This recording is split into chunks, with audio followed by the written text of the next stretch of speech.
Physical refining செய்யப்பட்ட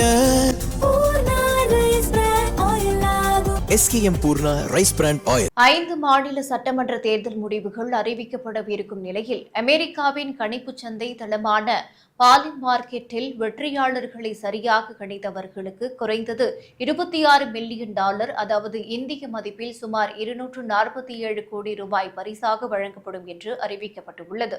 கடந்த ஆண்டு டிசம்பரில் தொடங்கிய இந்த பந்தயத்தில் பெரும் பகுதி தமிழக தேர்தல் முடிவுகளை நோக்கியே உள்ளது.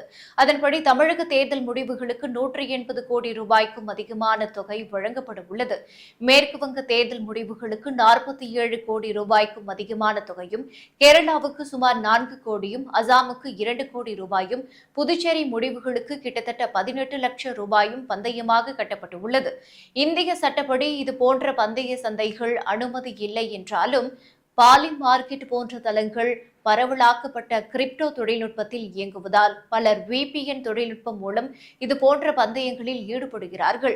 குறிப்பாக இந்தியா தற்போது உலகின் மிகப்பெரிய கிரிப்டோ கரன்சி பயனர்களை கொண்ட நாடாக உள்ள நிலையில் இதுபோன்ற பந்தய நிறுவனங்கள் அதிக அளவில் லாபம் பார்க்கின்றன.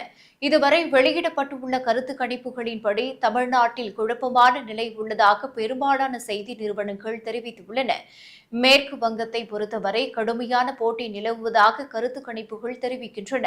தவிர கேரளாவில் கம்யூனிஸ்டுகளுக்கு மாற்றாக காங்கிரஸ் ஆட்சியை கைப்பற்றும் எனவும், புதுச்சேரியில் NR காங்கிரஸ் தலைமையிலான NDA கூட்டணியும், அசாமில் மீண்டும் பாஜக ஆட்சியை தக்க வைக்கும் என தெரிவிக்கின்றனர்.